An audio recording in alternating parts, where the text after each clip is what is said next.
Content warnings. Obviously, up and down this book, there are content warnings. Not just thematically, like it gets graphic. There are descriptions that are unsettling.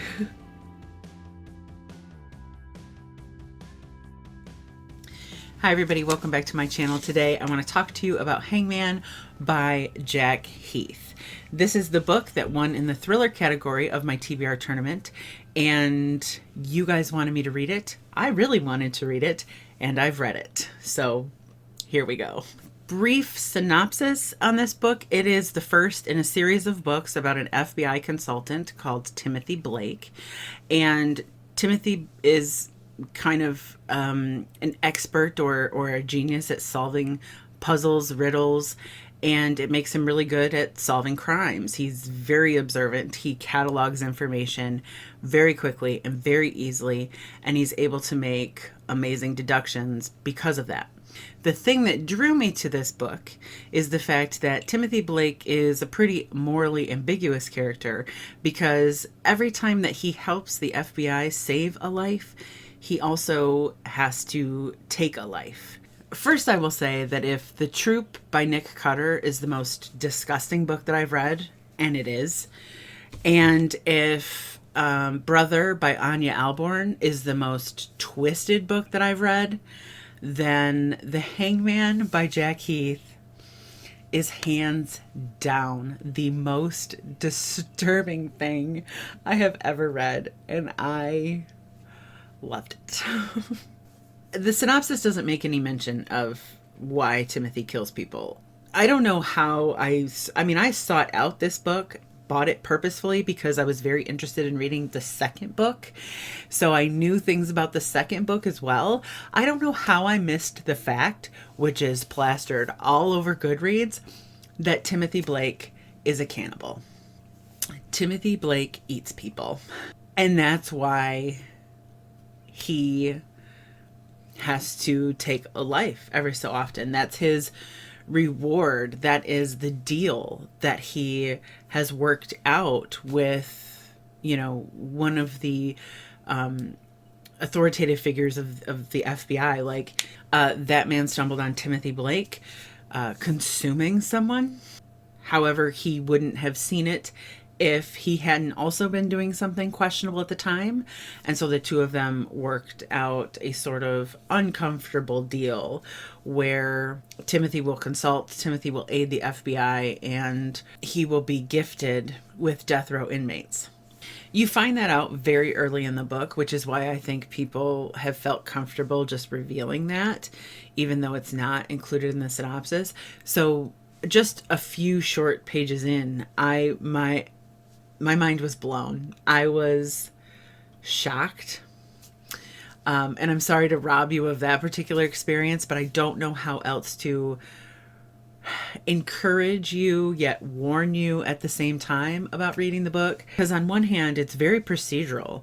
I mean, we're following cases being investigated by the FBI, and we're inside the head of Timothy Blake, who is, as I said, a pretty smart fella.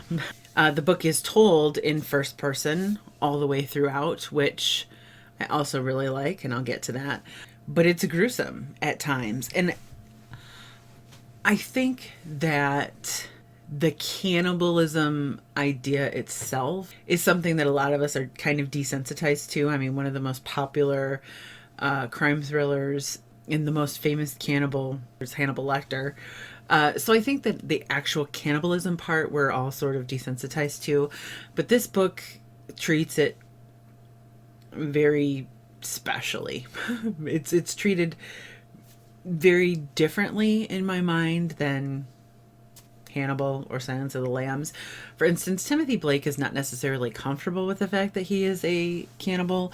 He presents more as an addict, and it just so happens that human flesh is what he's addicted to.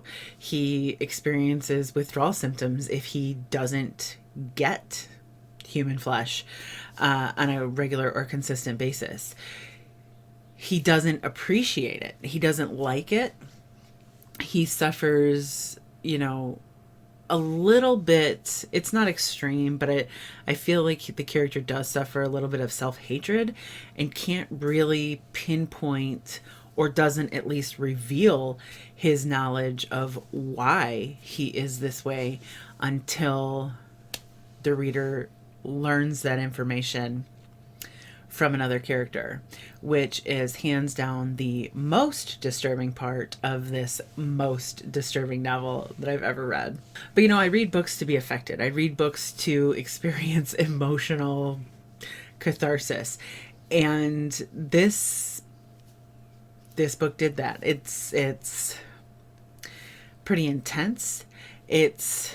I'm not going to say that it's told with humor. It's not a funny story, but at the same time, there's also aspects of this story that are so outlandish that the reader will kind of get a chuckle out of it. Like how close Timothy comes to being caught on a regular basis. Like he stores body parts in the freezer that he shares with a roommate, and he doesn't have very many boundaries. I think that once you become a cannibal, a lot of your boundaries disappear. And so sometimes his methods are really outlandish as well when it comes to solving these crimes.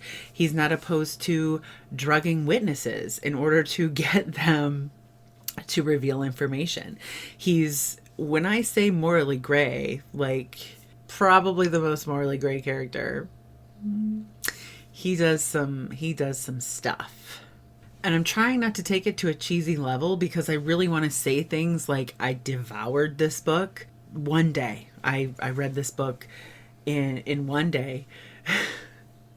Or I don't want to talk about how maybe delicious it was, even though I do sometimes talk about books that way. But it really is a book that once you start and once you realize how intense this is and how severe this is and how crazy and outlandish this is, like you can't put it down. You can't step away. You can't rob yourself of that experience or those feelings at any point in time. It's just, again, trying to avoid, I want to say it's just consume. This book becomes as addicting as human flesh is to our main character. I don't know. I know that this book will not be for everyone, and I definitely would not want you to even try this book if you even think for 1 second it might not be for you. But I know that I do have some strong-stomached viewers out there who enjoy really twisted stories, enjoy being uncomfortable while reading a book, who, you know, want to see how intense a book can get without being a book written specifically for shock value. You can find shock value books out there everywhere. In fact, that's something worth noting, is that I've read books where more disturbing things happen, where I'm more sick to my stomach than I was with Hangman, where I'm repulsed by stuff in the story. But that book doesn't count because it only exists to repulse people. Hangman, on the other hand, is actually a story. It's a well-developed story. There are legitimate reasons for the disturbing things in this book. There is a unique character at the center of it who develops complicated relationships with other characters in the book.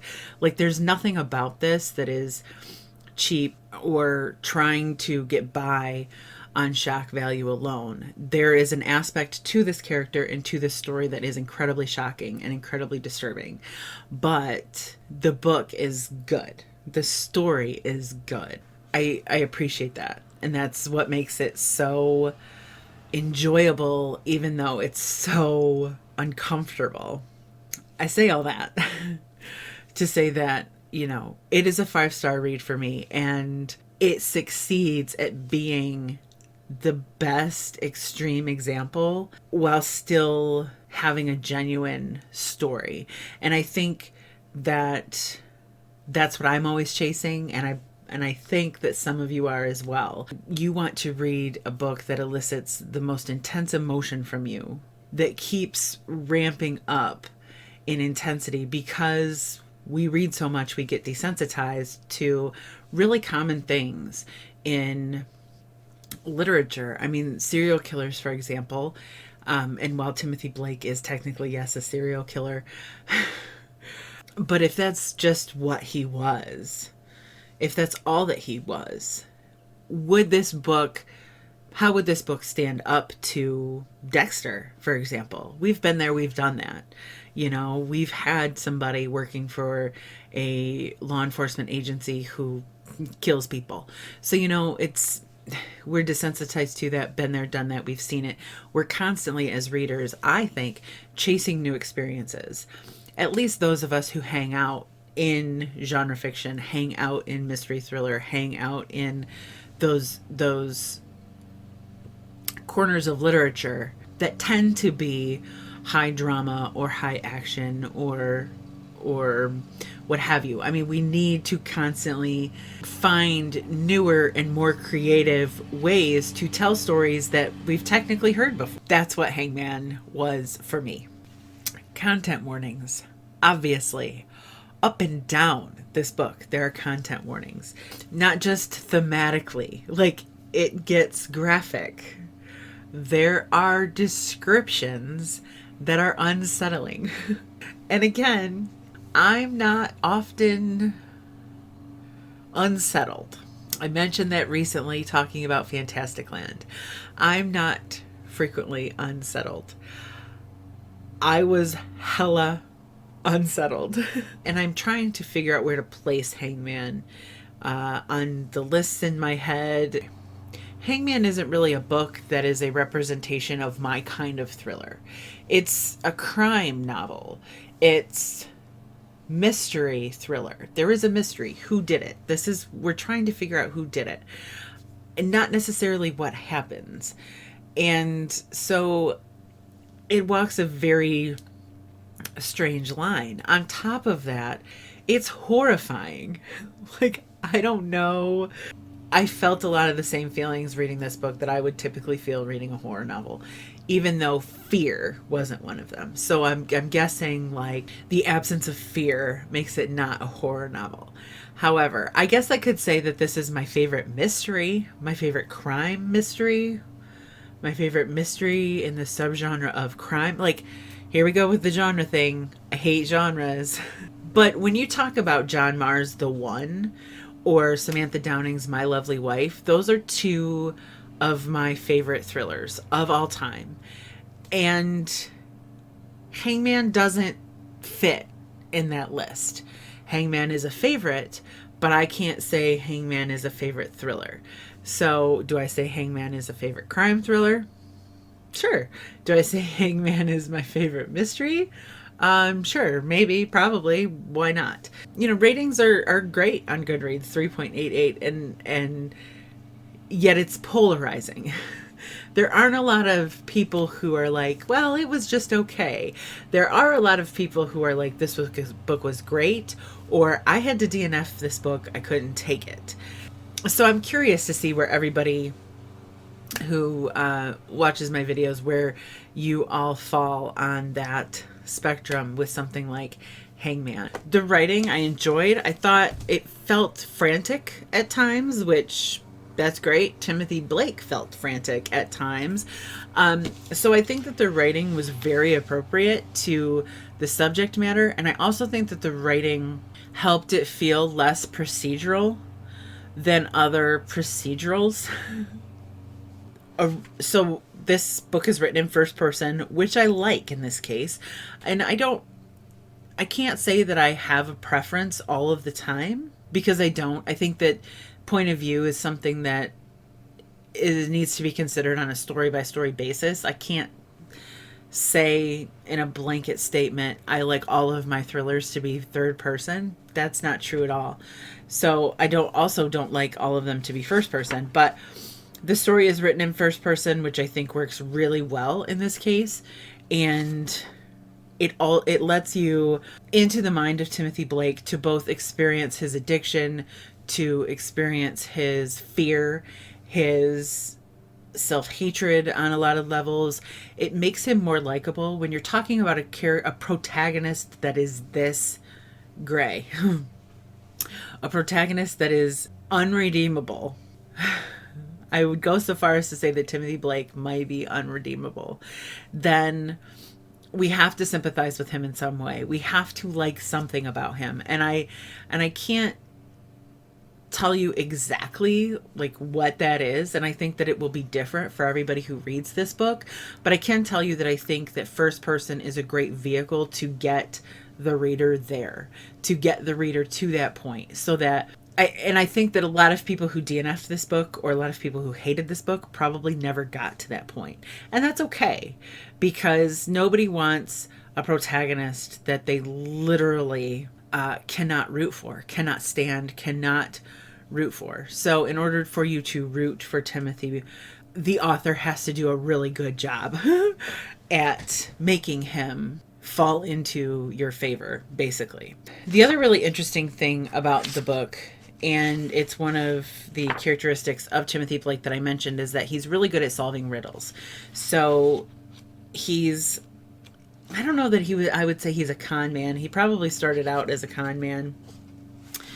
He's pretty shady, but one of his money-making schemes is being paid to solve riddles and to solve puzzles and to solve problems. So he has a website and people submit to him riddles that they can't solve. They pay him to solve them, or they send him puzzles that they need him to solve or put together, or what have you. And they pay him to do so. So at the beginning of every chapter, Jack Heath starts with a riddle. And I got to tell you, I'm a little bit unnerved that the answers are not included in the book. Could be the most infuriating thing about this novel. For instance, chapter 14, why didn't the vampire attack the snowman? Chapter 8, when is a door not a door? Chapter 9, a perching barrel filled with meat takes hits from leaps and dives.